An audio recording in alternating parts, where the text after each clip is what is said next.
archive version of that too, which was more cleaned up than the original broadcast.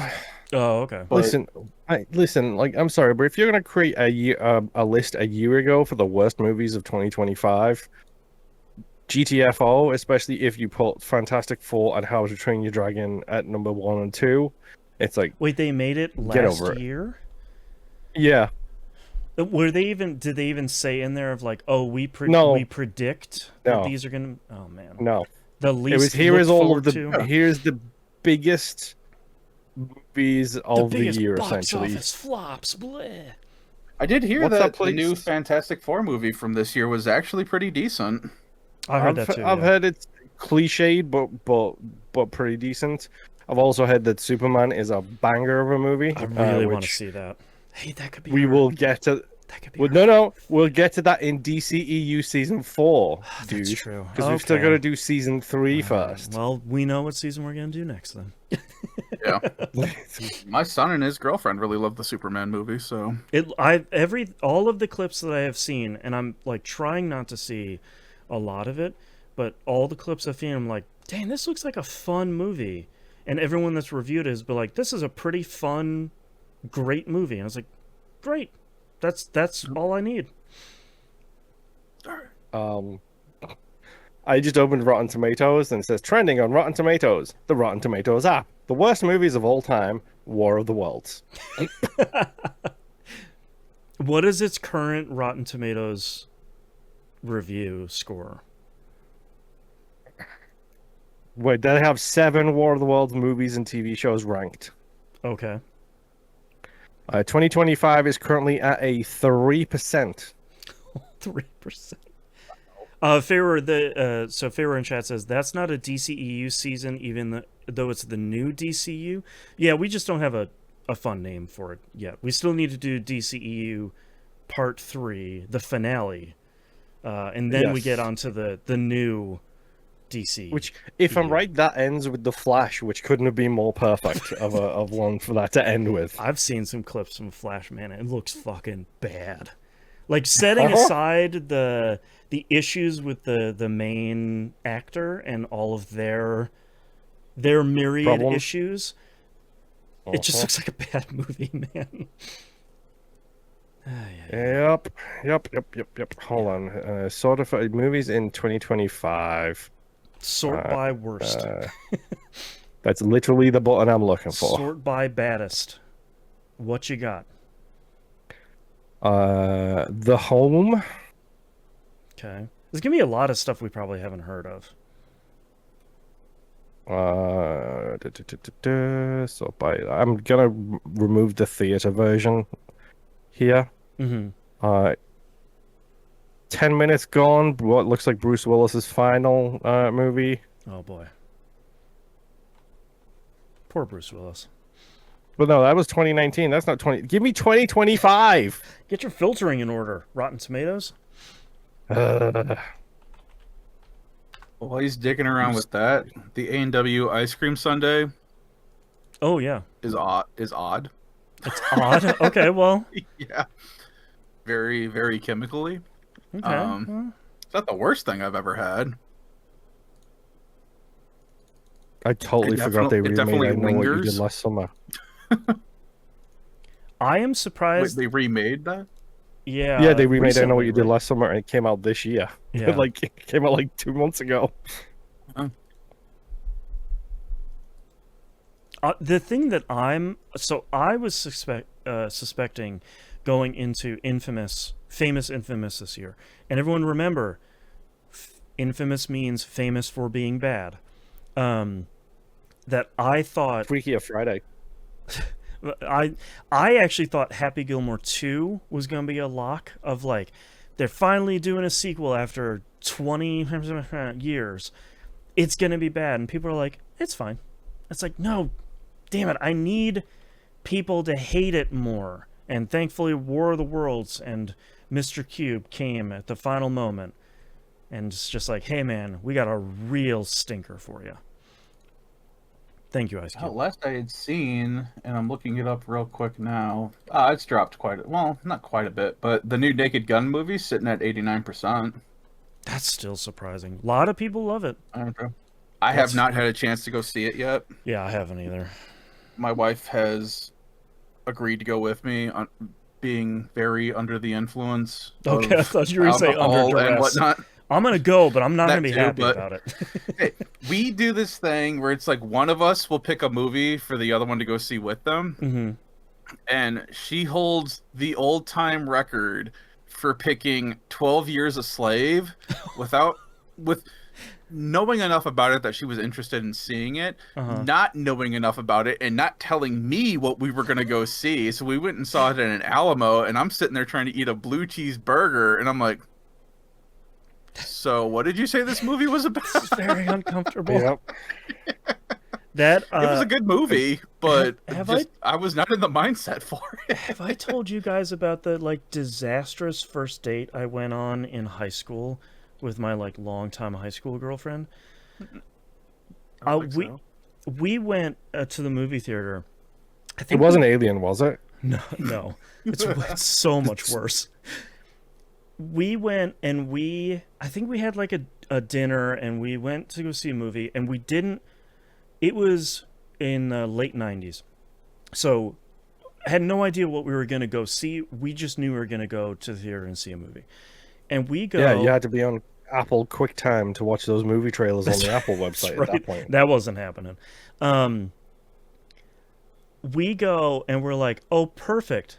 There's a new Nicolas Cage movie. We should go see that. It's probably going to be great. Oh, fuck. It was 8mm, the movie about Oh, snuff Jesus films. fucking Christ. So we started and we're like, God, this is like a little bit darker than we usually. I thought this was gonna be like a pew, pew, pew action movie, and then it gets to like the core part, and we're like, oh shit, that's no, Yeah.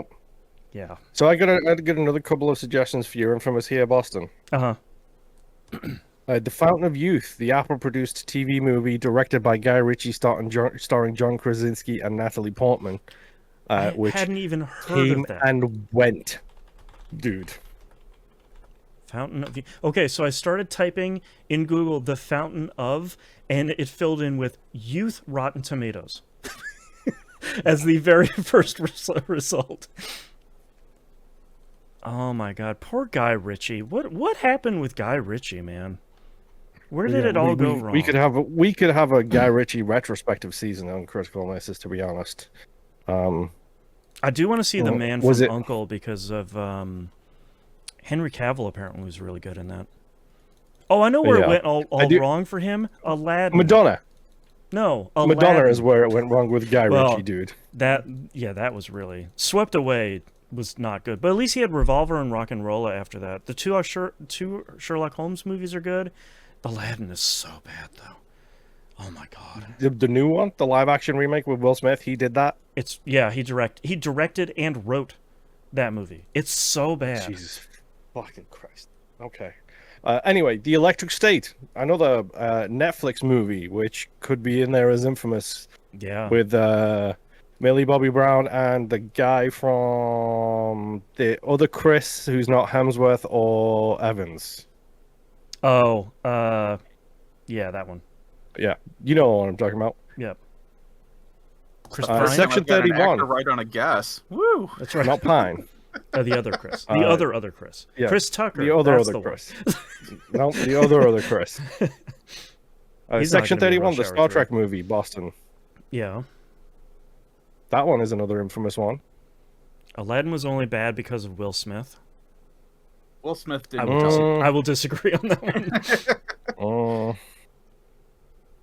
I'm not the world's biggest Aladdin stan to begin with, so like the well was already a little bit poisoned for me, but that movie is rough. Two main actors in that are actually pretty good. Aladdin and the princess. what the fuck is Until Dawn? Is that a movie based on the game? vampire It movie? is. No, With it's the Salma based Hayek? on the game. The Supermassive game. Apparently it Oh. is It came out this year. horrible. Uh-huh. Oh. I think Sony tried to bury it because it is apparently very bad. I did want to see Mickey 17. Apparently that's really good, but I think people maybe didn't understand that the director was going for something there. Yes. I think I they were mean, expecting Parasite 2 as well, which Yeah. not gonna I happen. mean, there's a person we need to do a season on for Critical Misses. For sure. The director and Robert Pattinson, by the way. Yeah, I'd love to do a Robert Pattinson, except without the wizarding movies, obviously. Or the vampire movies. That's a whole separate. He's only yeah, he's only in one of the wizard movies, dude. yeah. Thankfully for him. Yeah, true. But he's in all of the vampire movies, unthankfully for him. Mm-hmm. It's true. Oh man! All right, are you guys ready to start the show? Yes. Sure, I guess. We're excited! Hurrah! Oh no, I'm Hurrah! trying to figure out what the hell the movie was that I was thinking in my head. Mm-hmm. Good? Was Is it good or bad? I don't know. I had never seen it before. Just okay. the concept of it I'd seen a trailer for it like forever ago, and the concept seemed interesting. It was basically people were stuck in a diner because of either vampires or demons, and they had to hold out for the night. Are you talking about Legion? I have no clue what I'm talking about. Google Legion movie. It's got it's 2010. It's got Paul Bettany in it as an angel, who is there to protect them from the spawns of Satan, from trying to kill Jesus Reborn, who is in one of the people. Oh Lord, Maybe. Paul Bettany. He's usually great. I like Paul Bettany. Paul Bettany is one of those underrated actors. Same with Alan Tudyk. Alan Tudyk Yeah. is stupid underrated. He's great. No, apparently, apparently it may be The Encounter, which also came out in 2010. Oh, okay. Twins. Oh, twin movies. We're always producing, man. All right, let's get this thing started because it is so hot in here. All right, let's get started in 3, 2, 1. Welcome to a brand new episode of That Video Game Podcast, aka TVGP. I'm your host, Boston, and joining me as always is Moonpier. Hello. Currently closing all of my tabs in the wrong window. And the Nymph. Same. Quick plug here for our Patreon page, as we are listener supported. Just to remind everybody, you can find us over at e1m1.cash. Those ones are the numbers. The cash is the give me the bling bling bling bling. That's right. Recommended tier is a $5 a month tier. That gives you everything, including exclusive access to the Uncensored Outcast.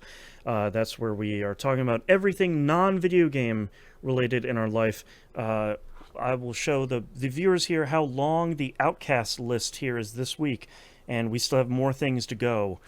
So we talked about, I don't know, 20 things. Critical Misses production meeting. Saw some redwoods. Didn't see some bears. We fixed a bunch of stuff at home. Had some very long phone calls. We did it all this week. That was only this week. You get early access to We Roguelike It and Critical Misses. You get exclusive access to the Critical Misses production meeting, which, if you liked it in the Outcast, the production meeting is just more of that, also with the spreadsheet. And you get exclusive access to The Wayward Sons, the Supernatural TV show watchcast that Moon and Nymph are going through. All of that and more, e1m1.cash. Go on, the numbers. All right, Moon, what have you been playing this past week? I've only really played 2 games. Yes, because this week was not a Friday night week. That's this Right. upcoming. This upcoming week Right. is the Friday night game week, which reminds me I need to loop some people in and try and do tests of the mod pack. Anyway. Yeah, that'll be August 15th. There you go. Friday night game. Yes. 2025. Be there. 9 Yep. p.m. Square. Eastern, 10 p.m. Eastern. What are you guys doing Well, nowadays? 9:30 like it. Give me time Yeah. to finish. Give me time to finish work, get food in me, and get home and get changed, and then bemoan about how terrible my life is. Yeah. Keep an eye on the You know, LFG channel and Discord. EST. Yes. Anyway, I really only played 2 things. I played Doom: The Dark Ages first and foremost. I like Doom: The Dark Ages. I did like 5 more levels. There is like 50 levels. It feels like there's actually like 25. Um, I like Doom: The Dark Ages. However, and this, I literally had to put my controller down when I realized this. Doom: The Dark Ages is not Doom 2016, Right. and Doom 2016 is almost 10 years old. Ugh. Woof. Okay. Still great Yeah. though. Welcome. I bet. Yeah. Welcome to the part where I was like, wait, 2016? It's 2020. Oh no. Oh Put my no. controller down, That's right. stand up, go to the I'm gonna bathroom, take a take a lap break. around the living room Don't here. think about the slow decay of life Yep. that seems to keep happening. Um, it feels just as good the majority of it feels as good as 2016 does to play, maybe a little slower, Mm-hmm. which is probably a good thing because 2016 was stupid fast. It really was, yeah. um but the problem I have with this is 2016 told an incredible story through collectibles, through voiceovers. Like when you got those lore books and it did the audio like storytelling while Yeah. you were still exploring the level. Go listen to the soundtrack and like listen to that introduction monologue by the demons, and it's just like, yeah, this is Doom. Like Mm-hmm. This is the good stuff. that's the best thing about it. And then obviously the music was incredible. This Dark Ages has cutscenes. Okay, that's new. Like Well, full on cutscenes. 26. No, not 2016. What was the one after 2016? Uh, Eternal. Eternal? Apocalypse, Eternal had them Doesn't too, and I I was gonna didn't say, didn't really that one like have them some? in Eternal. Okay. The thing I loved about 2016 is that the camera never left Doom Guy's Your perspective. perspective. Yeah, Yeah. exactly. It was always in his eyes. Through his eyes is how you see it. Through his attitude is how you see it. And when you lost control, it was usually so you could literally grab a key card, like rip her off some corpse's neck, and then throw put it on the door and then move on. Or you're punching the communication terminal that Sam Hayden is trying to communicate with you on. Mm-hmm. Like it's always that kind of thing. Dark Ages has a great, not Dark Ages. Eternal had the great one where he grabbed the key card around the guy's neck who was on the rolly chair, and he just pulls him over to the door on the rolly chair. Like that's a great one. Yep. But like this one has full on cutscenes where you're not in the room at all. It's showing you like plot progression and things outside of your scope, Right. and it doesn't feel as good. Like the cutscenes don't feel as good. The storytelling doesn't feel as good. I think I mentioned when I first started playing this, I basically had every weapon except for one, and the one was the one that I was missing. I now have the one. Okay. And it is interesting what they do with it Sure. because it's the Dark Ages, it's not modern Doom. So Right. how do you turn that gun into a different thing but still have it do the same thing? Who Right. knows? I'm not going to I have spoil it because ideas. it's a Yeah. pretty good reveal. It's fine so far. Like I think the issues I'm having is I like playing the game, but the fact that it has no story that's hooking me at the moment is just like, yeah, I'll do a level or whatever, and then I'll make it through a level and I'll be missing one collectible, and it's like, well, I guess I gotta play that level again because I sure don't want to play this game twice. Yeah. So I'll just replay the level to loop around and collect the one collectible I needed. I also know it just had a big patch come out where there's like an endless wave mode that they've put into the Oh, game interesting. too. So it's like, okay, sure, give that a shot. Why not? It's fine. It's a pretty decent game. I like playing it. It's just the story and the music are not what they were, and Right. that's the issue that I'm having. Is just like, sure, I guess. Right. Why It's not? okay. Yeah. Yeah. Which is not a bad thing when you compare it to 2016, because 2016 was something truly special. Yeah. But yeah, give it a shot, I guess, if you're interested. It's a fun thing to play so far. And the only other thing I've been playing is Grounded 1, specifically Grounded 1. Right. Not. I am not jumping into Grounded 2 until it leaves early access. Don't hit me with that. I don't do early access games because I'd rather not have a wipe destroy all of my progress. Thank you very Right. much. I learned that lesson while playing Terraria, and then Starthing, whatever the Terraria sequel was that begins with Star, but I Oh can't yeah, remember the name of it. Star. Yeah, I don't remember what that was. It's like Space Terraria. Yes, essentially. I don't do wipes. That don't take that out of context. Don't flush your No, wipes. too That's late. what Moon's Too here late. saying. Yes, don't flush them. I don't do them. Yeah. That's all we'll go for there. Grounded is still incredible. Grounded looks incredible. It plays incredible. The controls are so different to everything else that you play that invariably you will load it up. You'll be like, what are the controls again? And then accidentally throw your weapon across the map because you're just like, oops, that's the hook it button. And I Right. totally did not mean to do that. I went in and based on my current achievement trajectory, I have been trying to just clear out some games. It turns out the only achievement I was missing from Grounded from the base game, which I could have got a long time ago, Hmm. was the basketball achievement, which is to shoot something through the basketball hoop from, and I love this, 40 centimeters away. That's really good. I love that when it's like, oh yeah, this is your home base. It's 1,100 centimeters away, and I'm Right. like, It's great. it's great. Like the fact that it does that unit of measurement, I just love. So I was like, well, I want to play something with friend of the show, Rob. Hmm. But I don't know what I want to play. I don't know what I'm in the mood to play. I just wasn't 100% sure. So I happened to get the From Downtown achievement in Grounded, Nice. which is the name of it. And I was like, okay, that's great. Like I 2 years ago was the last time I got an achievement in this game, by the Oh way. jeez. 2 years ago. September 2023 was the Kill the Broodmother achievement that I got with Rob last time we played it. I cannot believe that much time has passed since then. That's wild. But yeah, I got the From Downtown achievement. I was like, well, I don't technically I don't need to play any more of this game because I have the base game achievements according to my own rules. Right. I have the retail 1000 is what I call it. I have the retail 1000, so therefore I'm done. But there's a bunch of achievements in there that should be easy. Yeah, why not? It's a cool game. Play more of it. And I'm at like 1,300 out of 2,300, so it can't be that 2,300. difficult. Yeah, it's got a lot in it now.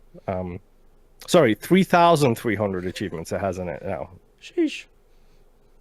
And I'm like, well, how hard is it to unlock every creature card? How hard is it to 100% the What game? if I just Hey, kept playing a little bit more?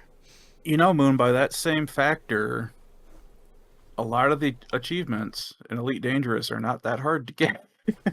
Trust me, I'm looking at that thing on my hard drive, especially now that they've split it out so the PC game doesn't interact with the Xbox game, and I don't Yeah. have to worry about those flight stick tryhards coming to kill me whenever I'm in an opposition space. Yeah. I'm still a flight stick. I know you tryhard. have a flight. I'm talking about the PC flight stick. You're talking about the tryhards. flight stick You know who? sickos. Yes. Yeah. I too have looked at getting a $300 Warthog flight stick just for Elite Dangerous. Right. Yes. So have I. It's shockingly so have I. And wouldn't it be cool if it also worked with, I don't know, episode 1, the racer, so you could do the power toggles. Yeah, like see? the Oh movie. my god, yeah. Yeah, see, I'm just saying. It's all coming like, together. Adaptive controller is all about the Xbox, apparently. Mhm. Anyway, Grounded.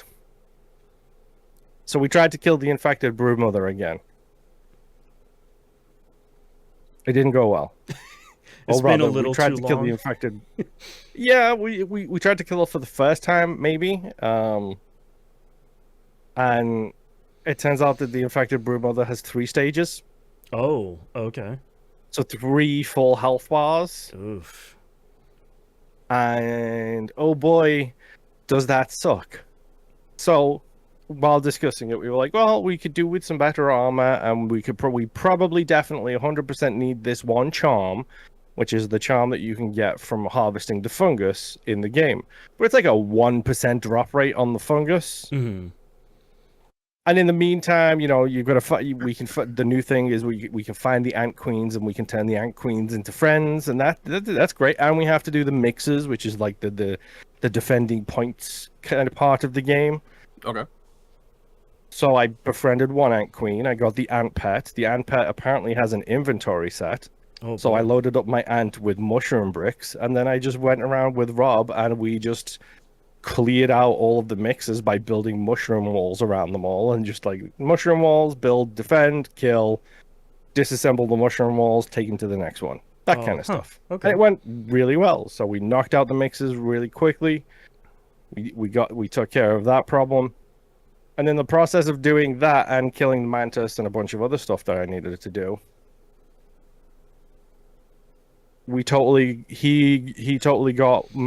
Rob totally got one of the fungus charms that we need for the broodmother. All right. Which like reduces explosion damage by like 75%. Wow. And the infected Okay. broodmother just drops bombs on you at some point. So I was like, okay, that's cool. We got this huge charm that you can use now. That's great. Push comes to shove, I can just clone it in the super duper machine. You get that, Boston? It's the super duper because it duplicates things. It's great. Gotcha. So I was like, cool. Let's just we can do that. That's fine. I can duplicate the thing. Right. And then no, Pharaoh. No, Pharaoh in chat said if you have an ant pet, just keep her away from scorpions.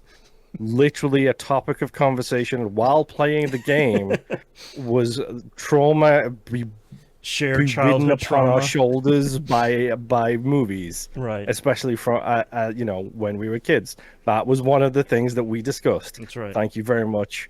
My trauma is back. Brand new season of I- Critical Miss is coming up, where we're also going to watch The Secret of Nim. It's a cute animal movie. It'll be fun. Oh boy. Hey, Boston. No! Have you not seen The Hey, Secret Boston. of Nim? I've not seen that movie. What a mate. movie. Or Watership Down. Well, Or The Never-Ending Story. I'm just saying there's a trauma we got season we right got a there. season right there, man. God, yeah, I would love to know your current opinion on the never-ending Uh-huh. story. Yep. I know the thing that happens. I Yeah. only know the thing that happens because it's one of the most famous like Comic-Con cosplays ever. Mhm. Yeah. But anyway, it's a game that I would jump back into. It's like I forgot how much I love this game. I forgot how much I love the spiderweb network of like zip lines that I have built. It's essentially Death Stranding Yeah, on I a was- miniature I level. was gonna say it's a Strand game. Yes, Yeah. it's Lego Death Stranding. If Miles Bridges was the size of a Lego That's right. character. I would play Lego Death Stranding, by the way. So could Yeah, you imagine if they do their own Lego game like they did with yeah. Horizon? That'd be great. I would play the bejesus out of that, to be honest. I don't know how they would handle the void outs though in the Lego universe. Like a big foot comes down and like steps on everything or It's something. just like Yeah. a Monty Python foot comes down. Yeah. But it's just been so much fun just running around and stuff. And then I was playing it this morning while I was waiting for like laundry to get done, and I was like, now that I've got so much raw science, which is the duplication material, Hmm. and now that I've unlocked the end tier recipes, so for the upgrade materials, you can get when you're playing through the game, you get finite resources to do the upgrades. But then when you get like the end game labs completed, you get a renewable recipe for creating those same finite upgrades that you previously had. Oh, wow. So you go from having limited upgrades to having unlimited upgrades, provided you can get the material you need to, do the other thing. That's cool. One of them was sap. So while me and Rob were running around doing the mixes, we were just hoovering up all of the sap we could find, just so we could put like a backlog of it into my base. And I was like, okay, that's great. I may or may not have gone and killed the regular brood mother like 4 times by myself to get the materials needed to create a full set of armor and upgrade that armor to the maximum level. Mm. And then take that armor to the super duper machine and get copies of every piece of it so Rob has a full set of armor now as well. Oh, nice. I may or may not have done that. But I did help myself out by creating the broodmother wall mount, which is like the decapitated head of a broodmother on a plaque. Mm-hmm. Jeez. And then the stuffed version of the broodmother, which is just a broodmother model that sits in your base. Because one, you rub and it makes it increases your damage like 15% against that specific thing. Oh, wow. And the other you rub and it increases your chance of rare drops by like 15% as well. Ooh, So I was like, I'm just gonna rub these things for luck and then go feed the broodmother a bunch of BLTs and get myself some gubbins. right. And then Video use the games. gubbins, create the armor, use the zip line to get to the duper, and then Yeah. Bob's your uncle. We've got full boss level armor and Right. ready to go. So soon, that infected broodmother will be ours. That's right. That's right. And until that happens, I am going to try and find the last 10 teeth that I'm missing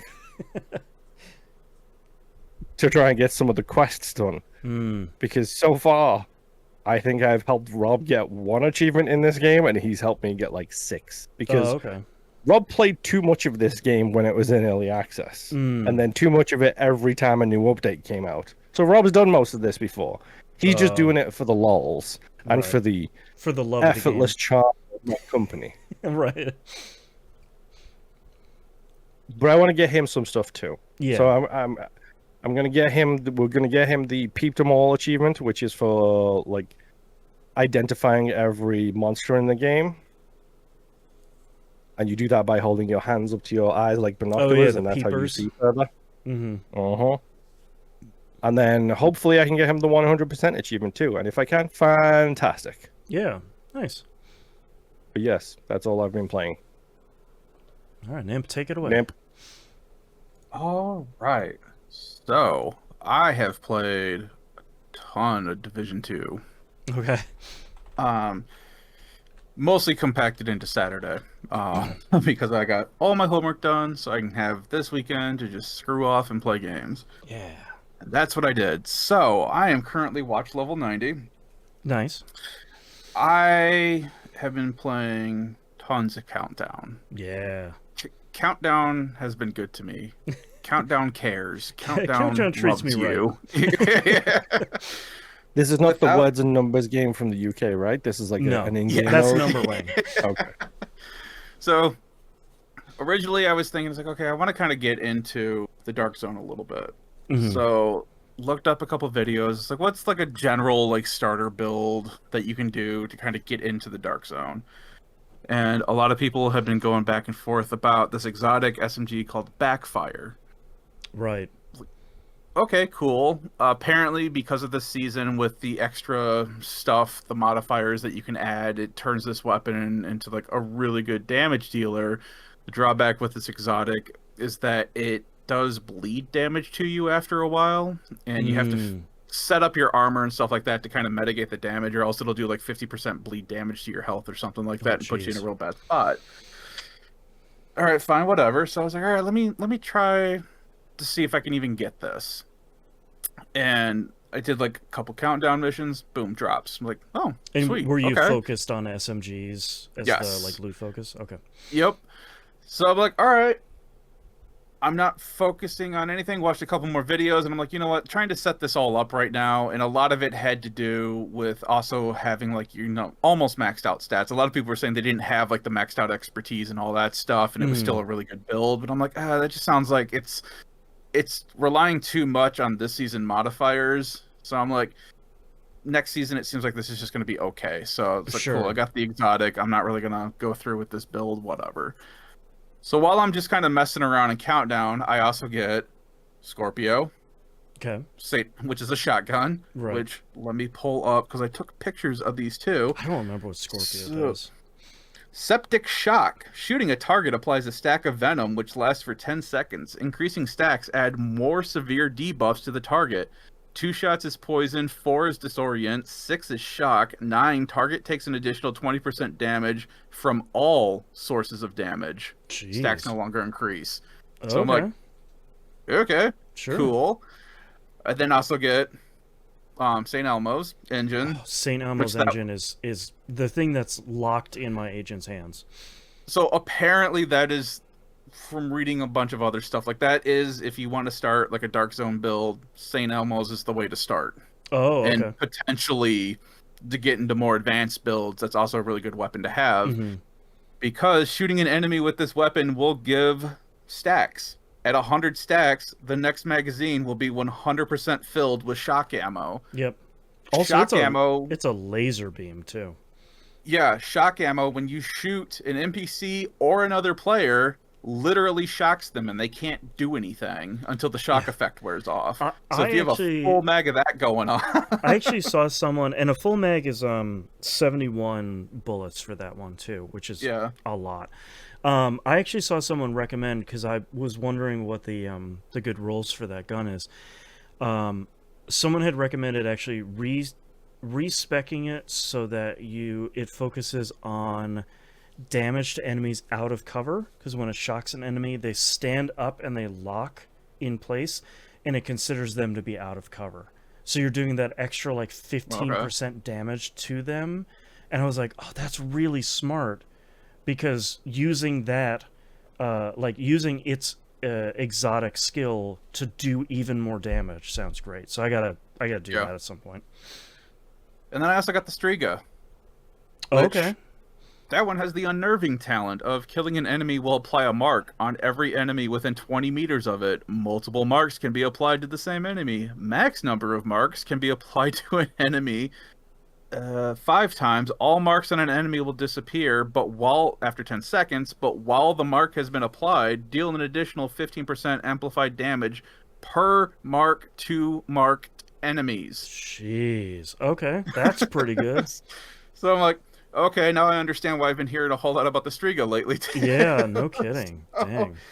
So I got those just on a random drop, and I'm like, all right, sweet. But then I was thinking, I need to start grinding for the Coyote Mask. Yeah. And I just need to start doing that stupid mission so that way I can get it. At least like once a day or like twice a day. Yeah. Like, not hardcore like, this is my next 6 hours, but it's like, yeah, I'll just do it every once in a while. Mm-hmm. And this is why I say that Countdown loves you. Okay. Because Coyote Mask is in the general exotic pool. Let's go. Countdown. And Countdown pulls from the exotic general pool. That's so good. I ran 3 to 5 missions, and I was telling my son what I was doing. The mission that I was talking to my son on, someone killed the last elite enemy before we pulled out, and it was red. And I'm like, wouldn't it be funny? And it was funny, because that's what popped up. And I'm like, you gotta be kidding me. That's great. So now I have the Coyote Mask, too, that I'm sitting there grinding out for rank as well. So it's like, all right, this is all just going great for me. I've not a bad thing to say. I mean, I have bad things to say, but for the game, but everything's been unlocking great. And then it got to the point where like the Disgaea part of my mind has activated. Oh no. Because now I'm looking at like damage percentiles and this, that, and the other thing, and I know I'm not at a point where it's like I can get a decent build going. It's like, but what kind of build can I get going right now? Because like that was before I started going in the Dark Zone. Like, I've played this game a bunch, but I wasn't really focused on like, I want to make a build, or I want to do this, or like I want to optimize the gear that I have.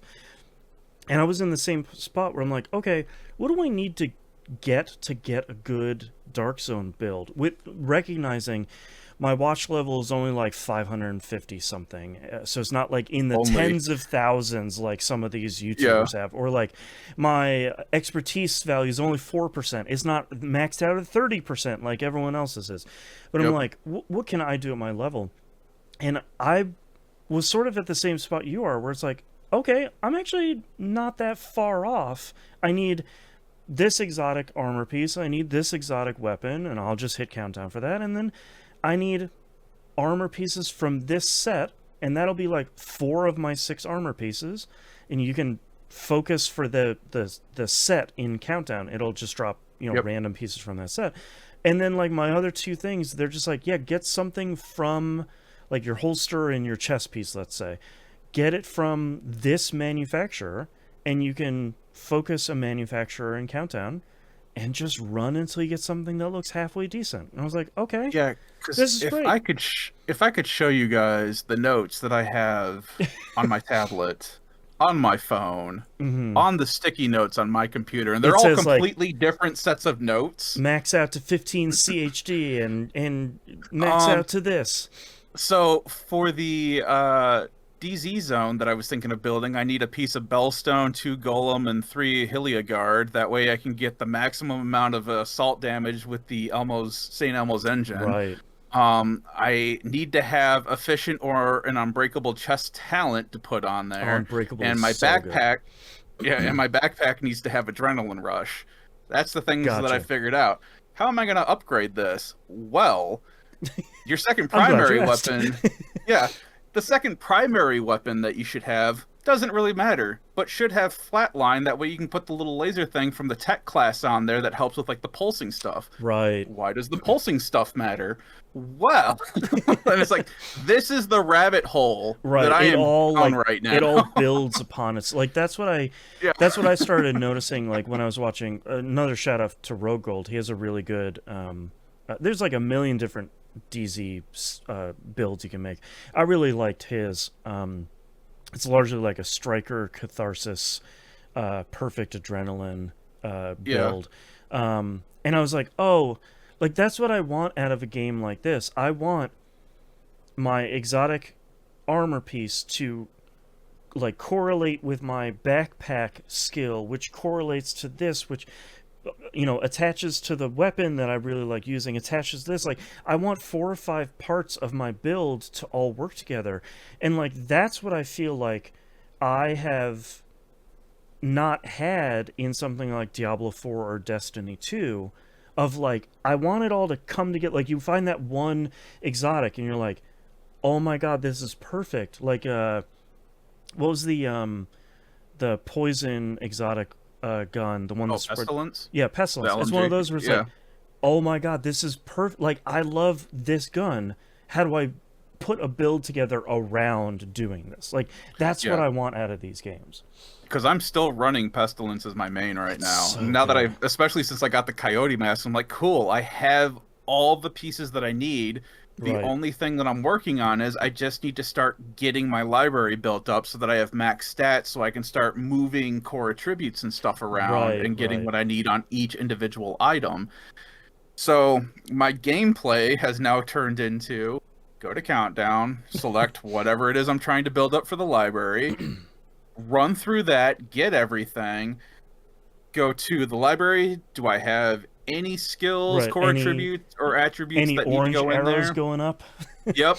No? Okay. Highlight everything as junk. Go to the expertise window, donate all junk. I Yep. am now level 3 expertise, almost level 4 now. Nice. Which, that is a grind so far. Yeah, especially when I'm halfway through level 4. I think you have to get 200 proficiency levels to get your expertise to level 5, and it's like Yeah. I'm at like 130 something, and so far that has been a lot. But like, And there's like 30 levels of expertise. right, and like, but like we've been talking about, like it's really great because you can go into any activity. Everything I pick up, unless it's a mod, and I just junk those immediately, or like a purple item, I junk those immediately. But everything that drops this yellow or green, I'm picking all of it up as junk, and I'm doing the exact same thing you're doing, where it's like, hit the library, any orange arrows, which is like pretty rare now, yes or no, and then going to the expertise thing. Yeah, it's like because most of my library, and that is a nice thing too, just by sight, you can see it'll change the indicator for those 3 or 2 attributes to show you that, okay, if it's orange, that means not only do you have all of them for this category, you've maxed them all out. It's really nice, yeah. And I have a lot of orange in my library Nice. now, so That's I'm great. doing like 0.2% anytime I get Yep. something to bump it closest to the Yeah, maximum. my It's damage like, to armor goes from 13.8 to 14.0. yeah. Yep. So that's what I'm doing right now with that. In the meantime, though, I was also like, oh, hey, they've got the seasonal event going on, so I need to get the scouts completed. At the Yes. time last week, I didn't complete like the two missions that you needed to do.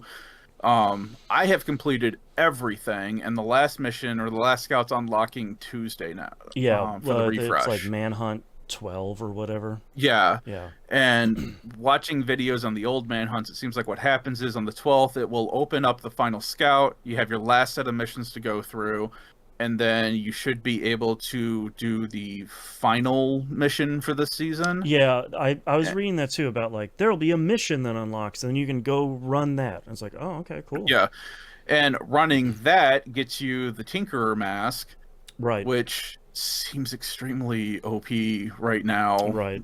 I think we talked about that last We week, but yeah, did. just And being I able to combine your primary and secondary weapon stuff together, it's like, seems oh, that ridiculous. seems, I yeah, did see someone mention though that I'm not sure if it's past your first clear, but it seems like there's a chance for the Tinkerer to drop during clear. So it might not be a guaranteed thing for the mission, but we'll find out on Tuesday. yeah, But I yeah, prepare yourself for it to be like, yeah, there's a 5% drop chance. It's like, all right, I'll just run it a whole bunch.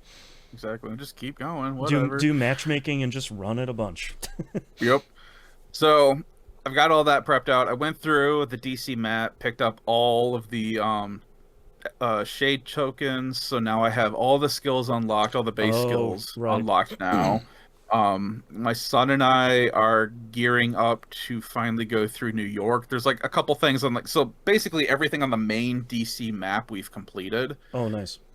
We have like the main missions for like all the stuff that's outside around the map Right, like that the we still have to zoo and do. the White Oak Yeah, camp and and yeah. apparently there's like a couple more things to wrap up on Coney Island and that kind of stuff. Mm, So we're now at the point where it's like, all right, cool. Now we can start doing the New York mission. I already cleared the first mission, so I can bounce back and forth. My son's just got to do it, and then we'll start running the New York and then the mm, Brooklyn DLCs after right. that. Um, but after extensively researching Spreadsheets and videos YouTube and videos and Reddit posts. it's like I've come up to the point where it's like, okay, it seems like the Eagle Bearer exotic AR Oh yeah.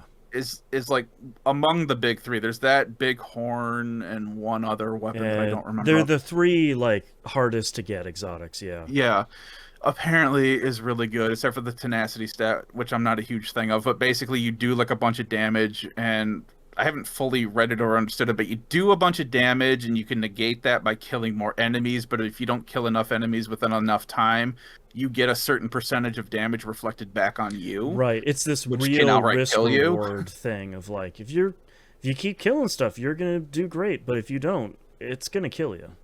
Yeah, but apparently everyone who owns one of these things swears by it. Yep. I'm like, okay, like 90% of the builds, especially with the DZ, are like, yeah. So what you're going to do is equip your Eagle Bear. I'm like, nope, skip. I don't have that, man. Sorry. Well, But the event on the 19th, though. yeah, could potentially. Yeah, could be. But I did watch a video about. I was like, okay, how do you do the raid, the Dark Right. Hours raid for that? Because that's what currently drops it. And it's like, okay, that doesn't seem too bad. I think it We'll has like figure a something out. 10 to 20% drop rate if you complete Yeah. the whole raid at once. Is Yeah. what my understanding is. It's something weird, but it's just like, all right, that'll be something to work on at Right. another time. But I'm more than so sure then, that there's some Discord server out there of teams that are still teaching how to do the raids and say like, okay, cool. If you have a halfway decent build, we'll teach you how to do the raid and we'll take you through it. So, yeah, I don't doubt it. I'll get there at one point. But Yeah. so since I'm still running Pestilence, I'm like, cool, let me just dip my toes in the Dark Zone because that's what this whole thing was about. Yeah. Let me just see what this is all about. Even when I originally played it, never went into the Dark Zone before anyway. And it wasn't that bad. It's not as bad as people it's not make it great. out to be. Yeah, it's not great, but it's not bad. My first time into the Dark Zone, I managed to get an exotic, Oh wow. and extract it Nice. and kill my first rogue agent Hey, congrats. be- because I was at the extraction point. We were all doing fine. There was another guy that showed up, Everybody was and cool. yeah, and we each put our bags on there, and then we stared at each other, and then we both walked backwards from each other. I'm just gonna be real cool and back off. Yeah, and everyone was fine until we got down to like the last 10 seconds, and he runs back to the bags, and I'm like, this guy is gonna go rogue. He's I gonna just try know and cut he it, is. man. You And shouldn't sure have done enough, it. he does, Yeah. because I unload on him. I had my drone out and my turret out, and I had pestilence. I'm ready equipped. for you, buddy. I just unload on this dude, and luckily, I took out all of his shielding, and pestilence killed him Oh, just in nice. time, so that way his striker droid did not kill me because I was down to almost no health. Oh, okay. So that almost turned into a double whammy. I don't know how that works out with the extraction because he didn't actually pull my bag off because I started attacking him. So I would assume that still would have gone off. I think it still would have extracted even if you were dead because it's still on the helicopter. That's what I was thinking, but Yeah. that would have been an interesting thing to find out. Yeah. But it's like, cool. I've done the 3 or 4 main things in here. Right. And then another rogue agent came at behind me and killed me. Luckily, the chopper was already gone, so I had nothing on me. So I'm like, cool, just It go ahead and doesn't kill matter me, at that whatever. point. Yeah. When you die in the Dark Zone, not only is there a level progression system in Dark Zone, Yep. when you die, you lose experience, and I believe if you lose enough experience, you also lose levels in the Dark Zone. Yeah, so for anyone that's listening, you lose Dark Zone experience and you can lose Dark Zone levels. So it's not Yeah. like you go in there and you're like, not I'm your level main. 40, and then you come out and you're like, I'm level 32. It was so bad. Like, God, that would be the worst. Yeah, like it's thankfully, and like that's what I want out of an extraction shooter. Like I want this thing of like I have a build that I'm going in with, and if I extract stuff out of, say, the Dark Zone, that's just gravy. If I don't, I might still get the currency from the DZ. I might get a couple levels up, and maybe I can choose some skills from the White House, and like I can maybe make some progression. And if I don't, that's fine. I still have my build that, like we've been talking about, really well rolled, my expertise, all that stuff. Like, I still have all that stuff. I didn't really lose anything. Yeah, so it's like cool, and there's stuff to do within the Dark Zone. There's specific Dark Zone gear to get because a lot of the things. It was like the Emperor's Guard is a type of armor piece that people suggest trying to get for a Dark Zone build. It's There's easier also to get like named items in there too. Exotics drop there every once in a while too. Yeah, but there's also another set called the Yaal gear. Yes. YAAHL, which Yep. drops exclusively in there as well. But you can also buy them from, which I didn't know was a thing until I watched a video. There are merchants in Dark Zone, in each Dark Zone. That's right. So it's like, oh, okay, so the Dark Zone points that you're getting, the tokens or whatever, go to buying stuff from their shops, and they also have some of this gear. Right. So it's like, so you don't just have to grind that, you can also potentially buy it from them. And I think they swap out like every day or something like that. Usually but a lot whatever. of vendors do, yeah. And a lot of the prices are, for a lot of the vendors, it's kind of impressive. Their prices are actually pretty okay, where it's like, here's a gun, it's like 1,500 E-credits or whatever they call them. And like, if you've been playing for any amount of time, that's pretty much nothing. Well, heck, like the exotic chest for Countdown, I didn't know there was a merchant for Countdown. I didn't either. As much Countdown as I've played, I didn't know that either, and I went and looked at them and I was like, oh, they got some pretty good stuff. Okay. Yeah, it's like, and I have a ton of points. For an exotic chest where it just pulls one item from the general pool, Yeah. it's like 224 points. That's like 2 Countdown runs. Yeah, it's like, nothing. Yeah, it's like, all right, cool. So I had a ton of those that I burnt through as well. Yeah. So, yeah, this thing is just barfing stuff out at me again. So good. And then once I got done with that, because I went back in there later on, and there was like a team of 3 that as soon as they would see anybody, they would go rogue. And I knew that because I looked at the map and I could see their dots popping up and stuff. Yeah. And I'm like, all right, cool, whatever. If I run into them, I run into them. And that's exactly what happened. I had nothing on me. They saw me, they went rogue, and I just stood there. It's like, just go ahead and kill me. Right. I don't care. I'm not even going to try to fight. It's 3 against 1, and I have no real equipment to speak of to fight back. I also feel like to me, it's kind of in like bad form if you see somebody and they don't have the decontamination bag hanging on their back. Like, if they don't, like, just leave them alone, man. They Yeah. clearly don't have anything. You only have that bag once you start picking up stuff, so, like, leave them alone. And the stuff I would have picked up was just junk that I killed from a random patrol. Like it wouldn't have been anything, but it's like whatever, do it. Right. Ran into them 2 more times, and they killed me each time. And I'm like, well, joke's on you guys because I have nothing, That's and right. I You're also just don't care. wasting time. Yeah, and I also don't care about my DZ experience going down because it Right. doesn't mean anything to me Because yet. I'm, like, level 2. Like, it doesn't matter. Yeah. Yeah. But after they finally left, I ran into another person, and they wanted to party up with me. Like, Oh, okay. all right, cool. Let's see how this goes. Both them and myself, we took out 2 additional rogue agents together, Oh, wow. and then we got wiped by a third one. I don't know what this person had, but it was not even a contest. Like, it took him out. I was trying to take them out, and like I was hitting their armor, but it wasn't doing a ton. And the dude just turns around and just wiped the floor Just with me. And I'm like, and you're like, okay, yeah, and well, I'm like, dead. Sure. well, all right, cool. So yeah, I've been that was my Dark Zone experience. It was Nice. real interesting, and I look forward to one day doing more stuff with that. So, there. Yeah. but after doing that, did some more world stuff, just kind of grinding around looking for stuff. I got like almost a full what is it called? Have it in my notes.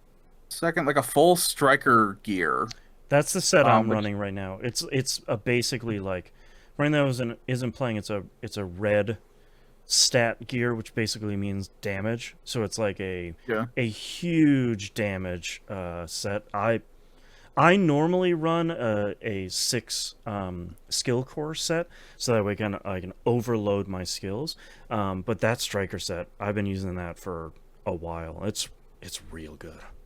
Oh, I don't even know what I got that. If I got that from a person or a chest randomly and I just wasn't paying attention, but it gave me everything except for the backpack. I'm like, Oh, weird. all right, Okay. cool.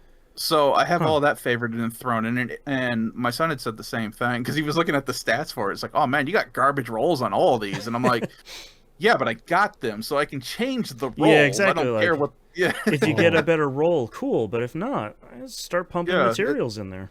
exactly. It's less materials I have to spend on it, but fine, whatever. Right. So, but yeah, that's pretty much it. I'm just screwing around until this event goes down, and then I can start Yeah. grinding up for that mask. But I'm thinking my son and I need to roll deep into DZ at some point Yeah. and figure some stuff out in 2-man there. 'cause squad.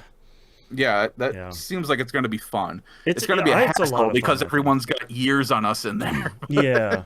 I don't know, like that's what I was worried about when I was going into the ZZ, but like I was finding a lot of people because the Division 2 has a real resurgence right now. I was finding a lot of people that were like around my level, if not lower, in there as well, and like not just kind of checking it out, but also being like, yeah, I'm here to get some gear. So like, it seems like there's still a bunch of like you're of course going to run into people that destroy you in 2 seconds flat, and you're like, I've never seen that skill before. I don't even know what they're doing. I had no chance. But there seems to be a lot more where it's like, okay, there's nobody in here, or it's just me and one other dude that seems cool. So That's going to be the worst part is when I have something good drop in there, and it's like, well, I'm Yeah. screwed now. That's Like right. this is just They can tell this I've is got not something gonna good. happen. Yeah. Yeah, So, but yeah, Division 2, still great. Still, really great. still On happening. Game Pass or $5. My last game that I have to talk about is Death Stranding 2. Mm-hmm. I can fast travel the Magellan now. Great. I had a 6G scale quake happen, Well, that's a big and one. I happened to be standing under a time shelter when that was happening, and that time shelter was just flopping everywhere. Swaying in the breeze. So yeah, so I was like, maybe I should get away from this thing before it damages me or my equipment. I was Right. like, all right, good call. I don't know if it would or wouldn't have, but I didn't want to find out. When I left off, I had to do the mission of going to the mining thing and set up the monorail to come back. Right. Completed that. That monorail is not OSHA approved Oh, no. because Sam is just hanging off the side of that So thing. my favorite thing about that is like when you go in the mine, you can put chiral crystals into the mine, and it will extract materials out of the earth. And it basically, for anyone who hasn't played it, it like puts it next to a conveyor belt, and they're these huge drums. Like they're massively huge, and it stacks up like 10 to 16 of them. And you go to the monorail menu, and it's like, okay, you can load cargo, and a lot of what you're loading is either like in your personal locker, or it's these giant drums where it's so much you can't carry it. Your truck can't carry it. It's they're too big and they're too heavy, and it's overweight. So you can load it on the monorail. You have an option of loading your vehicle in there, and it'll put it in one of the cargo containers. And the other option is ride the monorail. And I was like, that's great. I can ride it back to F1 on this monorail structure. That'll take me way less time. I thought you were gonna like ride in, pilot like it or something. yeah, like ride in the front or something. No, he just literally with one arm hangs off the side of it, and him and Lou are just like in like 100 feet off the air, just like wee. It's like, what are you And every doing? time you go by a support beam, it looks like it's so close you're gonna hit it Right. with Sam. And Sam's just and- like, this is great, man. Lou's giving you Yeah, thumbs Lou's- up, like Lou's Lou's having the time, and the worst Ridiculous. part is, I have noted on here, why is there a jump option? Uh-huh. That seems like a bad idea. You can just jump off of it. Yep. Thankfully, it doesn't. Why? It doesn't hurt you. Okay. There are options where, like, if you need to go somewhere like halfway between like two, like F1 and the thing, you can just jump off, and Sam will just land and like roll a little bit and be like, "All right, I'm here now." So you So can. not something do that you that. want to do with equipment on you. I don't think it damages the equipment, but like anything you have in the cargo containers or like your car or anything is just going to keep going. So like I've Okay. only done it once just to try it and be like, I'm going to save my game. I'm going to get on the monorail. I'm going to like jump off right at the last minute. And Sam was just like, no, that's fine. It's like, that's really high up, man. Okay. What are you doing? Because I was sitting there trying to think, it's like either this doesn't do damage or there's going to be an actual instance where I have to do this. But outside of that, I'm like, why is this even an Right, why option? would Because you you're jump up off of there this? really high. Yeah. 100%. What else? Kept an eye out for the tiny little book thing. That came into effect. Oh, Read, opened up Moby Dick, and there was a Yep. picture in there. And then you get the whole backstory with Tarman and his son. Yep. And of course, it's the whole thing of, oh, hey, you should really latch on, attach yourself It's to the not ship safe while you're out out there. there. Yeah. It's I'll like, be it's fine. Blech. No, he was not fine. Right. It's a cool cutscene though. Yeah, it is. And you get a lot of backstory about it, and especially you get not really any information, but like the tar cat that's there. Oh, the Tarkat is the coolest. Where the guy's like, at first I thought maybe that was my son, who has come back your as son's this. spirit or whatever, your ha or Yeah, ka or but then- whatever. But then they didn't explain any more on that, and I'm like, so wait, did you determine that it's not your Right, son, is it or is this your kid? son? Am I supposed to just wonder? Is this a Kojima thing? Are we even allowed to touch this cat? Like, what's Right. going on? It's a cat, so probably not. No. Got the Phantom Pain reference, Yes. which I was like, ha, okay. Wink. Yeah. Also, while reading the book, got the other reference of, you've never heard of Kojima Productions, Sam? I'm like, all right, you guys Thanks. just need to tone it down. Thank you, Oh, my Dollman. word. Yeah, Dollman goes for like the best developer on the planet, Kojima. You haven't heard of Koji Pro? How could you, Sam? And I was like, all right, that one might be at my limit, but you get one, Kojima. Yeah. But then my next mission after that was, okay, now you need to go to Rainbow Valley. Mm-hmm. Cool. And Is this secretly a Mario Kart game? kind I of. mean, with some of the names, yeah.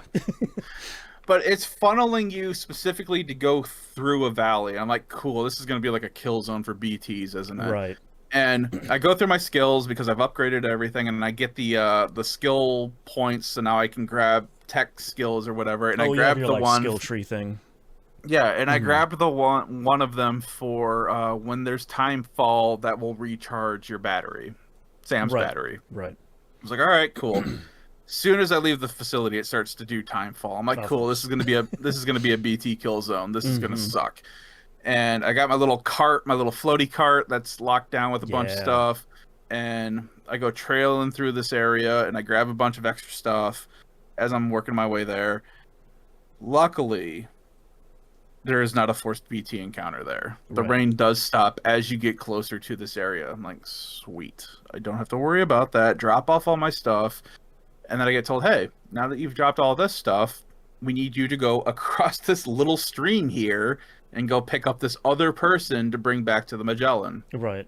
And they're being Like, like cagey about it. Like, don't worry, super cagey. you'll see when you meet them. And I was like, what? Why is it a secret? And so we get over the and then because I've dropped off all this material, I now have access to the what is it called, the tar cannons, Yeah. which are supposed to put out like fires, and they make like a big production about this, and I'm like, oh, are wildfires actually going to be a thing in this game that I have to worry about, considering how hard they were hammering about this with the you're tar looking at it with cannons. squinty eyes of like, fires, huh? It's like, do I need one of these Right. right now? So I didn't make one yet. We'll find out here in a minute if it's a good idea or a bad idea. But then I crossed the river, and Raindrops Falling on My Head starts playing. I wanna And there's die. this woman dancing around out in the time fall, and their hood falls down. I'm like, it's Yukio That's right. That's right. Deadpool. Yep. That's the only thing I know her from. Yep. And this woman has, it seems like, it hasn't been explained yet, has the ability to reverse time fall effects on things. Because there's like this hydrant thing that she touches, and it goes from being old and rusty to looking new. This parrot falls out of the sky because of the time fall. She picks it up, and it like rejuvenates and becomes like more colorful and stuff like that. And then she gets freaked out because she sees Sam and runs back into her little hut thing, which I now get to walk into for the first time. Because I don't, besides Sam's, I don't think you ever walk into anybody's building establishment. There was only one in the first one, but that's a spoiler. Oh, okay. So you get to walk into theirs for the first time. It's like, okay, this is real interesting. And they've got this whole thing where Sam is basically trying to, she knows who he is. She just kind of got freaked out that somebody was there. That's why she ran away. Sam's trying to be like, hey, so you can like reverse timefall effects? Right, like you can de-age things. Yeah, and she starts to say something, and then we get a call from Fragile, and then it never gets explained what's happening here. Right. So we end up back on the Magellan. Apparently Fragile, and her name in the game is Rainy, has like a has a past of some sort. Right.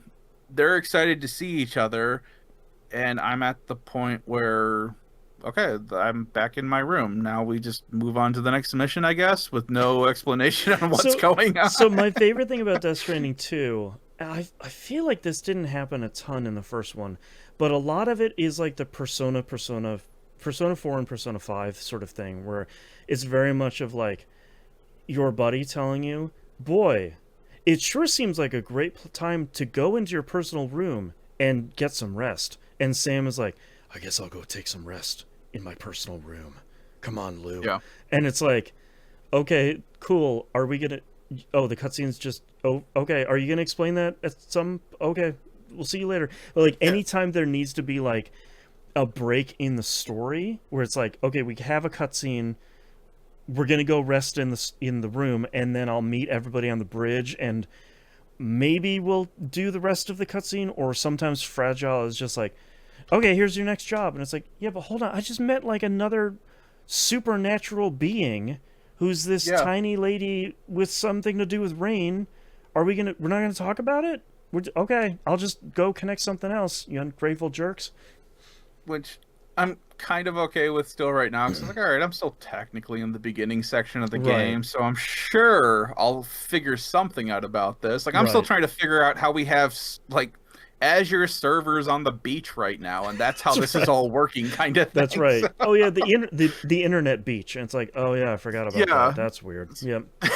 So Death Stranding. But that's where I'm at right now. I read the books a couple of times, got a couple different things from Dollman, and now I just need to get something moved to another area. Yep. All right, cool. I guess I'll do that next, and that's currently where I'm at with it. So. Nice. It's Death Stranding still being Death Stranding. Yeah, I played a little bit of it this week. I'm on the still on the platinum grind, and it's to the point where I have 5-starred the majority of the connections in the game, but the last couple I have are the ones where it's like, okay, cool, you're delivering from like the northwest to the southeast, and it's super long, and it gives you 100 likes, and that's the only like delivery you can do for this person, and it has a 6-hour cooldown. It's like, okay, I will Jeez. do other stuff then. Like, there's still plenty of stuff for me Is to that do. end game cooldown or real time cooldown? It's game time cooldown. So like, Okay. I thankfully figured I'd there's ask because it's Kojima. So. yeah, that is fair. There is something you can. This isn't a spoiler, but there's a skill you can buy later that drastically reduces that cooldown. I think it cuts it in half, which Okay. helps a ton at the very end of the game. But like, a lot of it is like, cool, I've just built my road infrastructure and I've upgraded all the roads, and I'm just doing the deliveries and listening to friends at the table, which is great. But like, I think I have 5 or 6 left, and I know a bunch of them I'm going to be at the point where it's like, you need to go raise them up a star and then go do a mission, and then you can raise them up a star again, and then you can do another mission. You know, I'm kind of at that point. So Yeah. I'm Yeah, I still know, 'cause doing they it keep- because it's fun, but you know. They keep telling me it's like, hey, don't forget to give materials and stuff to like the road builders and things. I'm like, I'm still worried about BT counters, so I'm kind Yes. of keeping my stuff together for like weapons. Yeah, right exactly. now. Like, I'm still building things, so like I'll donate materials to people that put up a help needed sign if I can, but I usually can't. And like, Yeah. the ones that are like, you see them a lot outside of BT areas where it's like, I need a weapon. It's like, yeah, man, me too. Yeah, don't There's we a all? field of BTs, bro. Like, Yeah. I'm not. Did you not see those watchers? I still can't take them out That's with right. level 1 grenades right now. That's right. I'm carrying a lot of stuff, but like, I still need to use it, man. So Yeah. yeah. But so yeah, and now that little floaty cart thing has become a permanent attachment to I love Sam that as thing. well. So Yeah. yeah, I'm just Farrah through. Rain in chat says, can you bot those deliveries? Bots do not exist in vanilla D1 or in vanilla Death Stranding 1 or Death Stranding 2. They only exist in Death Stranding 1 Director's Cut. That was, if anyone hasn't played, they're these incredible looking. It's a platform basically with 2 little walkie legs on it, and you would It say looks like those gecko legs from MGS4. they're exactly the gecko legs. Yeah. Yeah. And you would say, okay, I want you to deliver these 3 packages to like Lake Knot City or whatever, and it would just automatically walk without you over to that place, and it would deliver for you. And I think you got half the likes or something like that. Like, it took off some of the likes because you didn't deliver it, but it was really great. Where it's like, all right, you go here, you go there, you go over there, you can go do it. But they don't have. Maybe Death Stranding 2's director's cut will. Oh, that probably won't happen because Kojima was not happy about the director's cut of. He didn't like Sony calling it director's cut of Death Stranding 1. He's like, no, the original game was the director's cut. This is just like a enhanced version. Like, it's not Quality of life cut. yeah, basically he was like, it's not stuff we cut before, it's stuff we put in between the 2 games. So that was interesting. Yeah. So that's all I've been playing.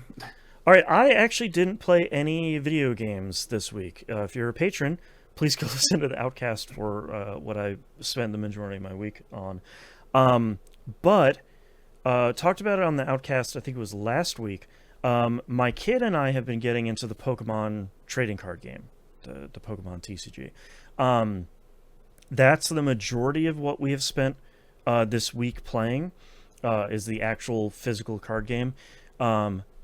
I probably won't talk about it again, but I did want to sort of chronicle our beginning journey here in the TCG and make a recommendation, because I ran into a bunch of stuff this week, actually over the last 2 weeks, of like, cool, my kid and I, who know literally zero about the Pokemon trading card game, where do we start? And the majority of the recommendations are all these well actuallys of like, well, you don't want to buy the V battle packs because those aren't in the meta. And if you want to play competitively, you don't even. It's like, shut up, shut up. I want to play with my Just put a rule 8-year-old book. child, Yeah. and I have never use- played a TCG in my life. How do we start? They use the M word.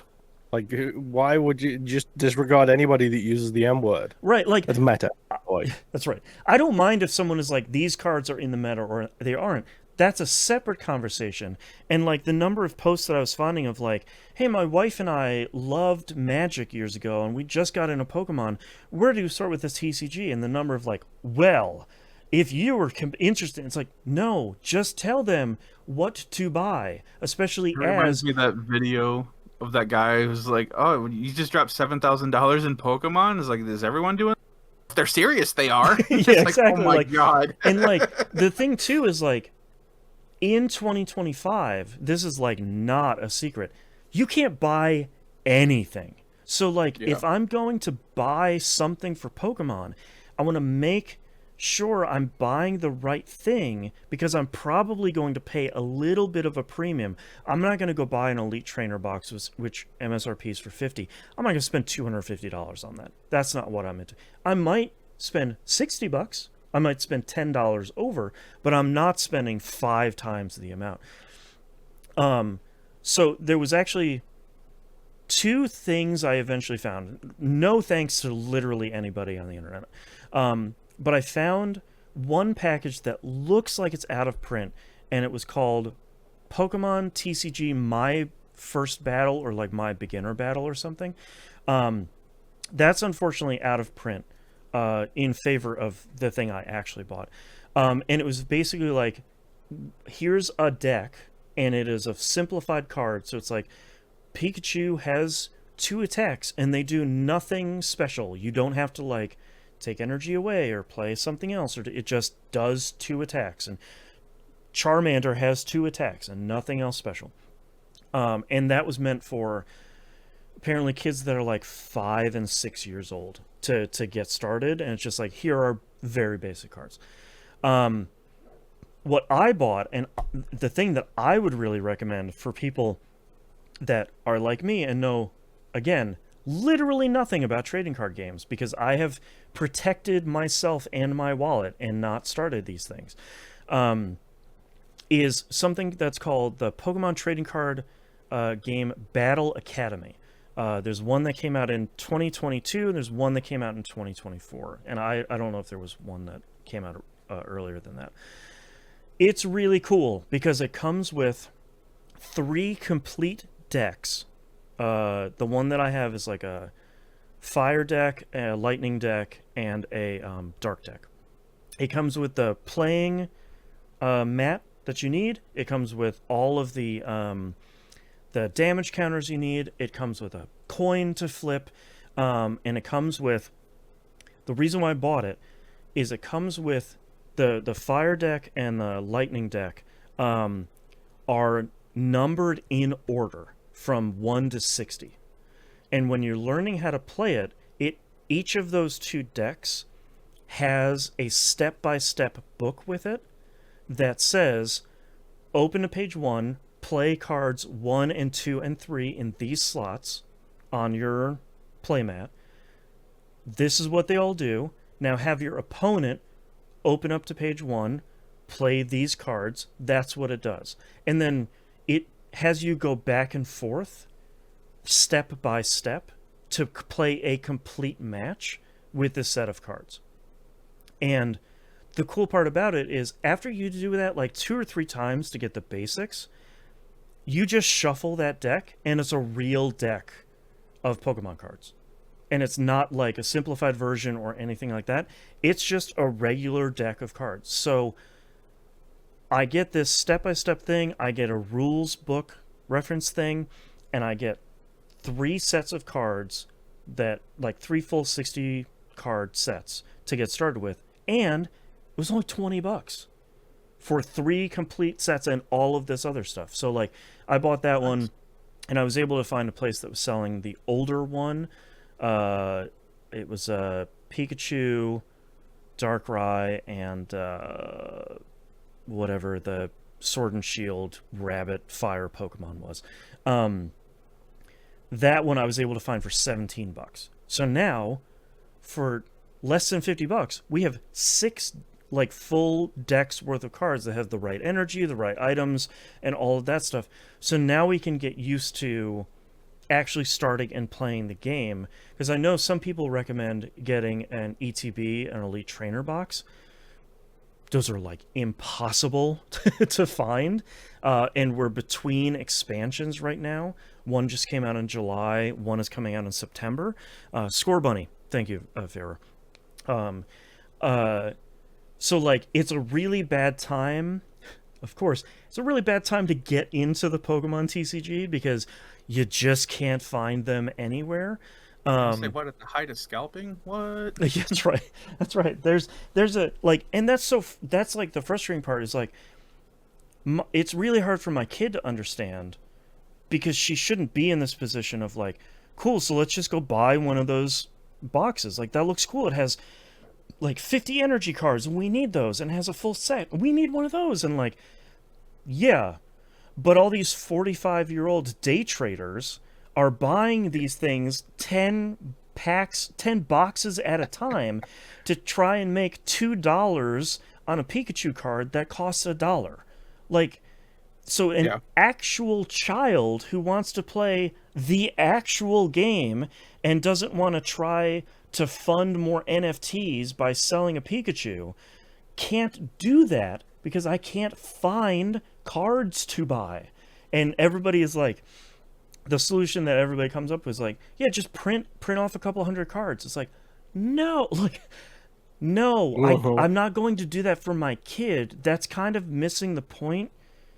For like, Your kid would still like to own the official stuff, but also like I don't want to like turn over to her like, here's 1,000 Pokemon cards. Like you kind of miss the thrill of the chase, or like the thrill of like opening a booster pack and being like, she opened a booster pack a couple weeks ago and got an Oricorio, which is one of her favorite Pokemon, and it has like one of the shiny coverings. She's like, oh my god, I got a shiny Oricorio. I'm gonna put that in my fire deck. And it was like, yes, perfect. Yes, that's what I want you to do. Like that's how the Pokemon TCG works. Yeah, like, but I can't buy them because of all these like horrible jerks that are like playing the Pokemon TCG stock market. Like it's so frustrating. And like what I really need to do is I think I have found a good card shop in my area that seems like there are a bunch of card shops in my area because we live close enough to San Diego. A bunch of them seem like they might be TCG day traders, which I don't want to do. I think I have found one that seems like it's relatively respectable, and people that go there specifically for Pokemon cards seem like, yeah, they have the stuff. They have a limit to the number you can buy, so they're not just like, oh, scalpers, please come in and buy crates of ETBs, and it seems like they have a little bit of like solo Pokemon cards you can buy, because that was the other thing my kid wanted. She was like, well, why don't we just buy like the individual cards that we want? And I was like, because I don't want to spend, we're just starting, so I don't need like 2 or 3 cards to finish my deck. I need 60 cards to finish my deck, and I need 60 more over here. Like, it's if I'm gonna buy 1 or 2, I'm gonna spend like $300, and that's not the point as we're beginning to learn how to play.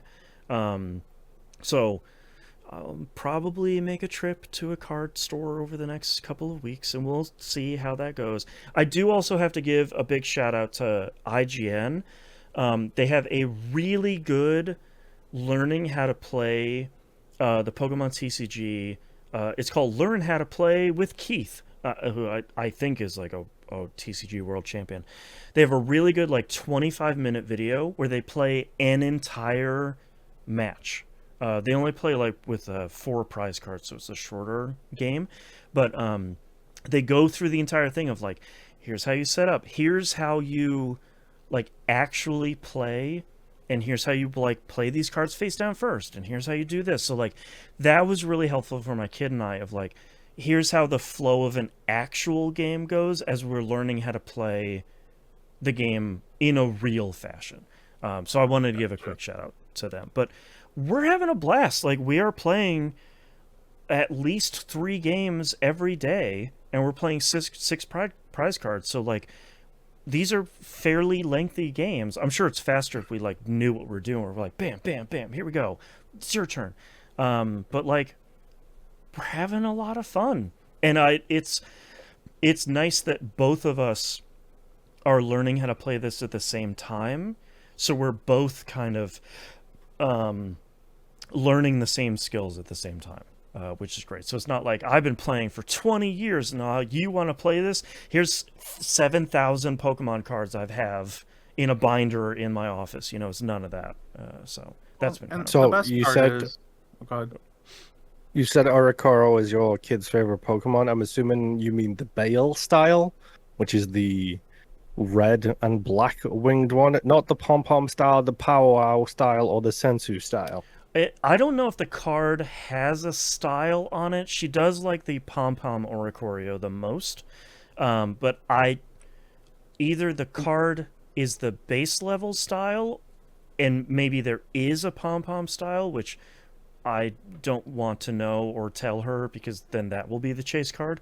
But it was mostly that kind of moment of like, great, you got the one of the Pokemon you like, and you could immediately fit that into your deck. Like that's the moment you want out of a trading card game of like, I opened a booster pack and I got a cool card.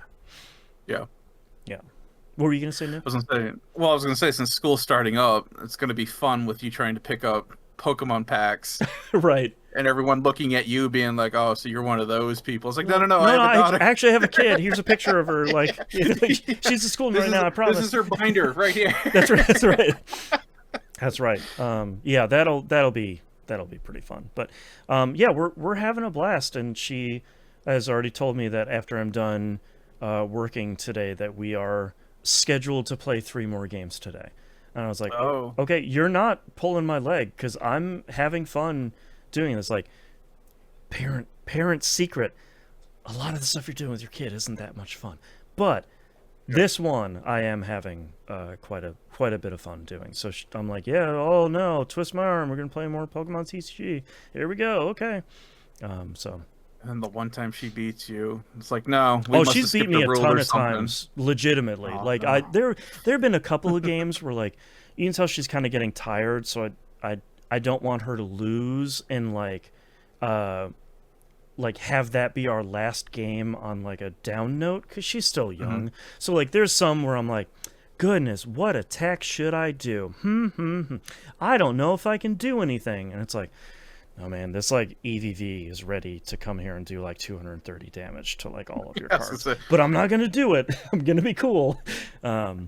I guess I'm gonna do sleep and recover some health. That's right. Oh, I guess I'll just have to retreat this Pokemon and put another one in. Ah, shucks, I lost 2 more energy. But you know, like part of it as a parent is like, if I'm going to beat her in a way that isn't like, she puts a Pokemon down, I knock it out immediately. She puts another one down, I knock it out immediately. Like, if I'm gonna win like a non-annoying game, I'm gonna win. But if I'm going to do that where it's like, and I knocked it out, and I knocked another one, oh, that's a third one I knocked. Like, I'm not gonna do that. Like, I don't want to, especially as we're starting. Like, I'm trying to teach her. It's a really great example of teaching her how to be a good winner and a good loser.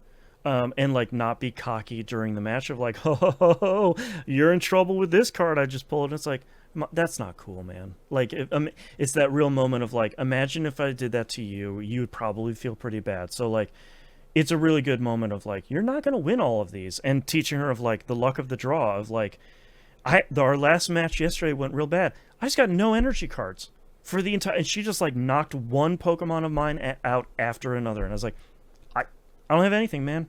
I can't do anything. Yep. It's like, that's the luck of the draw. Like, some of these games are going to be good and some of these games are going to be bad. That's just how it goes. So, Anyways, that's all I've been playing this week. Let's take a break. Sounds like you need to get yourself card shuffler. I was Yep. actually thinking about it. I'm really bad at shuffling cards, and this has been my excuse to like watch YouTube videos of how to shuffle. And it's a lot of people be like, "Here's how you hold your hands. Here's how you," and then just push, and it goes, and my cards go, phew, and they go everywhere. It's like, damn it, I'll get it. I'll learn how to do it. 43 years Practice makes old. perfect. I turned 44 this month. I should learn how to shuffle cards. Hey, Or it's not a vital life skill. It doesn't really But matter it's that so much. cool when you have the two decks and you and they like go, they shove. It's so cool. I hate that shuffle, dude. Like the two halves into one. I hate Uh-huh. that shuffle. Give me the old one hand slotty One hand slotty to the slotty other. slotty. Yeah, give me that shuffle any day. Oh, Feyre says they're easy to shuffle if you get the sleeves. I'm that like, helps too, 'cause it makes them a lot slicker. I and caught it protects your myself cards. yesterday looking for like, are there like cool sleeves out there? It's like, no, because the Yeah, dude, there is. Yeah, there are. two steps. Well, the Elite Trainer box comes with sleeves, so that'll help a lot. But like the logical end of that is me copying somebody's spreadsheet and saying like, all right, I have one of these, I have one of those, and I have 25% of this expansion, I have 2% of that expansion, and I'm like already slapping my hand of like, no, stop it, no, stop it. You can't go. You can't go that far down the rabbit hole. What's the price range you're working with here? Because I can get you a Pika Shuffle or Pika Shuffle Pika from Shuffle? anywhere between $100 and $200, depending on what you want this thing to do for shuffling. I was thinking like $10, man. Oh yeah, no, you can get like super cheap ones. Yeah, I know, Jeez. but I Have I mean, got a Timu for you? yeah, I was gonna say. Oh my god, I forgot to say. Okay, I'll leave this for the outcast then. I forgot to talk about this. So the other thing that people recommended, I can swear in this one, which will make it better. Somebody was like, you should just buy those like 100 packs of Pokemon cards that you see online for like $40, and we can send you 100 random Pokemon cards and 50 energy cards. And I was like, I still don't want to do that because that to me like defeats the like opening the case and like the thrill of the chase and all that stuff. The other thing is people was like, oh, go on Temu and buy like 100 Pokemon cards. And I was like, how much are they? I go on Temu. They're $1.25 for like 200 Pokemon cards. The first review, the first review is from someone Old it host. 1 star that says, I can't believe it.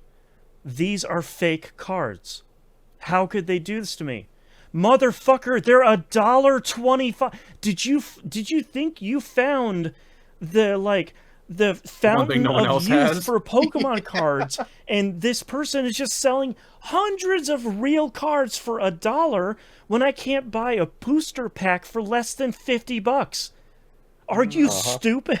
What are you talking about? These are fake? No shit, they're on Temu. What are you talking about? Listen, I dropped you a link in the chat for a quick card sleeve that you might be interested in. Okay. Oh, that's awesome. Let me see if I can look at it here. It'll show it on stream, but that's okay. it's a Cactar Black Lotus Magic the Gathering card sleeve. Will it show up if I do? Yeah, there we go. Really good. So I'm just saying, there's some plenty and stuff out there. yeah. All right. I saw one which is just a trash container and it says trash on it, just so you know which cards are which. That's right. All right, are you guys ready to man, wrap this up? Because we have been recording for a long time. And it's After I getting read hotter. to you Okay. how to shuffle Pokemon cards, scientifically the best method. Oh, the best from a scientist. My. Wrong. God, people are so dumb about things sometimes. Yeah. Yeah. All right. Let's do releases in 3, 2, 1. Let's talk releases for the week of August 11th, 2025. Actually, this is last week's release because it was shadow dropped. Is this seat taken? Came out on Switch, PC, macOS, Linux, iOS, and Android. This is probably the thing you've seen in like the Cozy Games directs or the Day of the Devs or things like that. This is the puzzle game where you're putting people in sort of a bunch of seating arrangements, but you have to keep in mind of the people they don't like sitting next to, or the people they want to sit next to, or the things they want to sit next to, or things like that. Is this the guy's toilet game, but except wholesome? Maybe. Maybe that's You know what I mean when I say the uh-huh. guy's toilet game. Everybody knows what I'm talking Yeah. about when I say that. Yeah, this is maybe the more friendly version of that. But that came out last week during the Nintendo Indie Direct. So that's available right now. Next game that was also launched during the Direct is UFO 50. Came out on the Switch. Sadly, did not come out on anything else. I'm really hoping this will come out on other stuff because I would like to go back to continuing to play it in a platform that I would like to play stuff on. But if you haven't played this, UFO 50 is really, really great. I'm really looking forward to getting my hands on kind of all of this and diving deeper into it whenever it comes out on a platform of my choice, which it has not yet. So, but that's available on Switch now as well.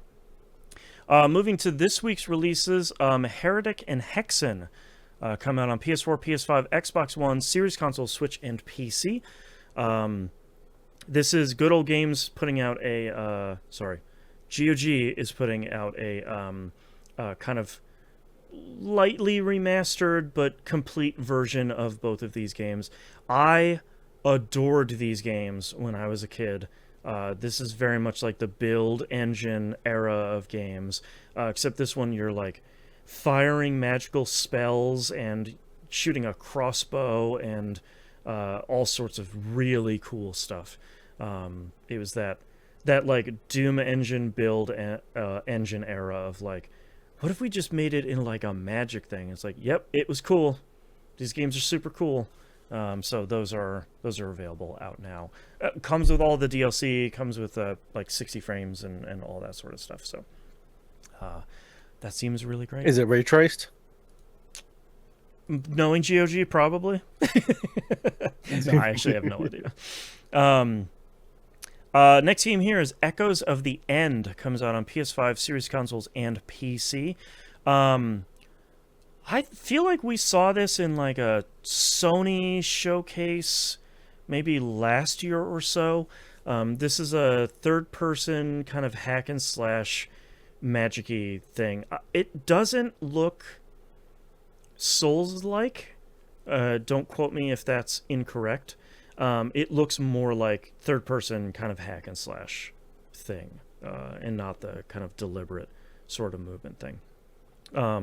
It seems like this is a pretty small team, though, and because they're using UE5, this game looks super cool, and I'm gonna keep an eye on this one. I think this looks. Oh, is this the one that they were comparing to God of War for a little bit there? Yeah, I think like a lot of people. First video came out. Yeah, I think a lot of people were looking at it. It's like, oh, it's Norse mythology, so it's like a God of War, but with a lady. And it's like, yeah, I mean, like, I'm sure there Maybe was. looks a little bit like Rise. Yeah, it looks more like a Rise, I think, of like it seems like it's more action focused than it is the kind of like I'm fighting one person and I'm parrying and I'm dodging and all that stuff. It looks a little bit more actiony than that. So it looks cool. I think it looks neat. So we'll see what how the reviews go on this one, but I think this is one to keep an eye on. That's Echoes of the End. Next up, Senua's Saga Hellblade 2 comes out on PS5. This is also the previous platforms for this also gets the enhanced features of this release. It seems like it's a free update, but it's like 60 frames per second, better photo mode, there's a challenge mode, there's developer commentary, it seems like there's a bunch of other stuff. So the PS5 release has that day one, and the previous versions get that as well. So everyone seemed to play this game and say this game is fine.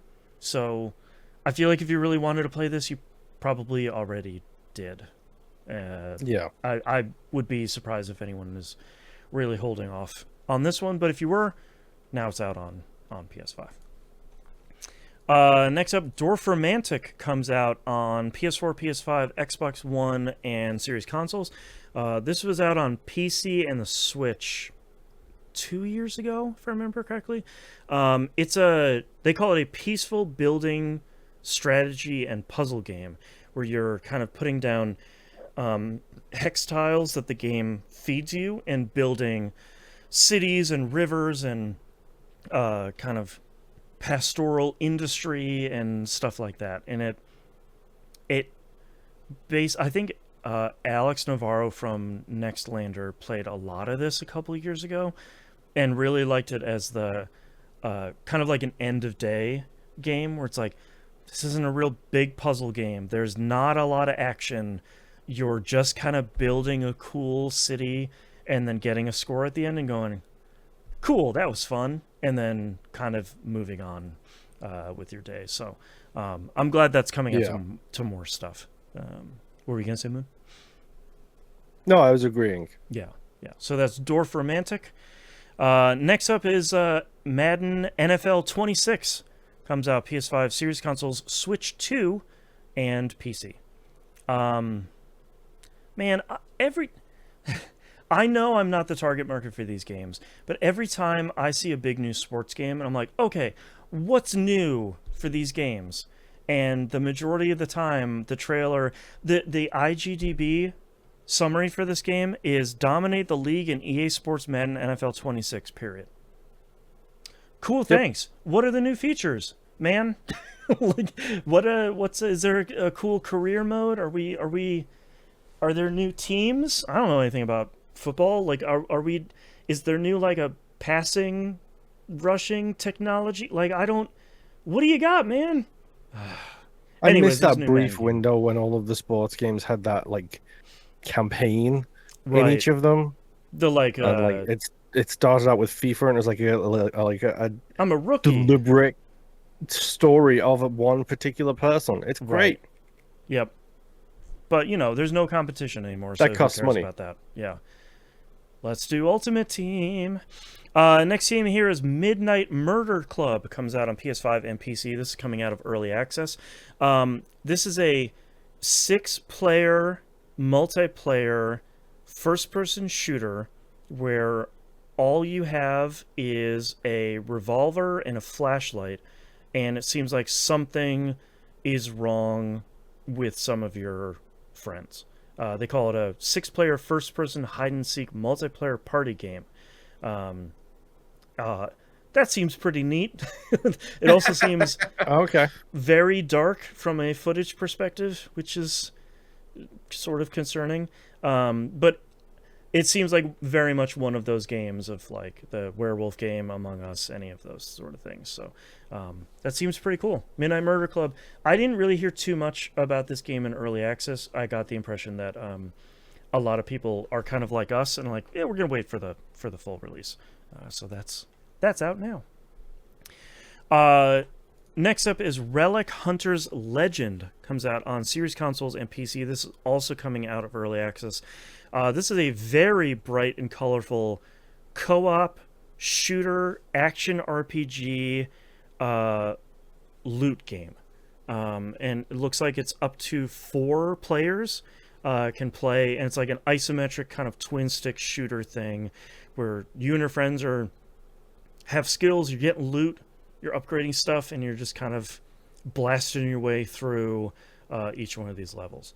It's by the developer of Chroma Squad. If anyone played that legally distinct Power Rangers strategy RPG game from forever ago, they're the ones making this too. They have so far made some really cool games. So if you're it seems to me like if you're looking for something to play with your friends, I forgot about in this trailer, they're like, it's a 30-hour JRPG style campaign too. So like if you're looking for something to play with your friends, maybe potentially week over week, that you can kind of sink your teeth into, seems like something like this might be pretty good. So that's Yeah. Relic Hunter's Legend. Next up is Bendy Lone Wolf. Comes out PS4, PS5, Xbox One, Series Console, Switch, and PC. This is another one of the Bendy games. It's like a fairly large market force at this point. It's like Bendy and the Lost Ink, I think, was the first one. Now there's like shows and comics and all sorts of stuff. This is the most recent game from them.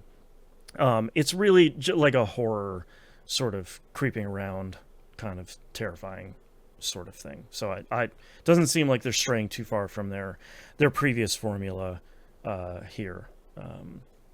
So a YouTuber you watch has probably played this, so you probably know what you're getting into beforehand. Assuming you watch YouTubers that are not us. Yes, Northern Line. I have no idea what this is. It looks horrifying on so many levels. I think if it's a lot of like it's that screaming YouTuber genre of like this and Hello Neighbor and a bunch of those games where it's like something jumped out and I did this over a huge scream and I blew out my microphone, 2 million views, that sort of thing. It's one of those sort of games. So not to put too fine a point on it, but that's how I feel about it. Anyways, last game here, and certainly not the least, Abyssus comes out on PC. It is a 4-player, multiplayer roguelike shooter that actually looks like it's fairly funny here. But it kind of looks how you would expect a 4-player roguelike shooter to be. I think if you're thinking of like that kind of fast-paced action of like what is the rat game actually called? Warhammer Vermintide. Vermintide. There we go. I think if you're looking at a kind of similar thing of that, of like you and your 4 friends are just shooting a bunch of dumb stuff that's running at you. Again, if you're looking for something cool like that, it looks like a lot of like wild guns are shooting a bunch of robots, and then later in this trailer one of the characters goes fishing and grabs a very pointy shark that they then use as a gun. So like the shark narwhal gun thing, it looks ridiculous. I would really recommend looking at a trailer for this. It looks pretty wild. That's Abyssus. It comes out this week. That's all of our releases, and that's the end of our episode for this week. Thank you so much, everyone, for listening. If you'd like to visit us, do so at tvgp.tv. Everywhere to find and follow us is on the right-hand side of the page. Discord.tvgp.tv. We do have the best community on the internet. A bunch of cool people that are hanging out with us. We have game-specific channels. Like we've got the one for the what is the Fantasy League? We roguelike it game. No, we the have like the Fantasy League one we're doing. We have the game club. Well, we have ones for each show, but I was talking about the games themselves. We also have our Destiny 2, which is temporarily a Death Stranding 1 channel, because there's literally nothing to talk about with Destiny 2, and the 3 of us that are left in there really love Death Stranding, so we're helping Feyre go through Death Stranding 1 and celebrate her accomplishments over there. Don't forget our Patreon over at e1m1.cash. The ones and numbers. $5 a month tiers are recommended one. Anything above and beyond that is for your rich friends only. If you can't support us financially, please do so. Like, comment, subscribe at the YouTube channel. Please rate and review us positively only on your podcatcher of choice. That helps the most. My brain has totally stopped working, so that's the end of our episode. Thank you very much, everyone, for listening. We'll see you all next week. Bye! Bye. Boston, I sent you one more card back, or card sleeve. Okay. For you to peruse in the chat. I think this one's more your speed. Okay. Yes. Bye. Look at this one real. Let me put that on screen. The Such Game, wow, so meta. Please draw meme sleeve of just, for anyone listening, it's literally just a gray sleeve with the meme font on there. So it's pretty great. Yep. All right, Nimp, what are your titles? All right. I now have The One. I Don't Do Wipes. The Retail 1000. And The Guy's Toilet Game. What do you have, Moon? Bemoan My Terrible Life. I Don't Do Wipes. Don't Flush Wipes. Flight Stick Tryhards / Sickos, depending on which one you want to go with. Lego Death Stranding, and the M word for Michael. The M for Michael word. I have I Don't Do Wipes, The Flight Stick Sickos, Lego Death Stranding, and Countdown Treats You Right. I put check marks next to those first three because those showed up on at least two of our lists. I kind of like all three of those, personally. I Don't Do Wipes, Flight Stick Sickos, and Lego Death Stranding. Anything else? I mean, that... for me, Wipes. it's Flight Stick Sickos or Lego Death Stranding. It's one of the two. Yeah. For me, it's Wipes. Ooh, for you it's Wipes. Oof. Yeah. Oof. Oof. Which one? I Don't Do Wipes? I think it would Don't have do to Wipes, do I Don't Do Wipes. Okay. If we want to go with that, we can do that, and I'm ready. Okay. Oh, I'm ready. I can circle it, sure. All right. Starting in 3, 2, 1. This is That Video Game Podcast, episode 929 for August 11th, 2025. I Don't Do Wipes. Don't take that out of context. Don't take that out of context. Never give up, never what? All right. Thank you very much, everyone, for listening and watching. We do greatly appreciate it, and we hope we'll see you next week. Bye.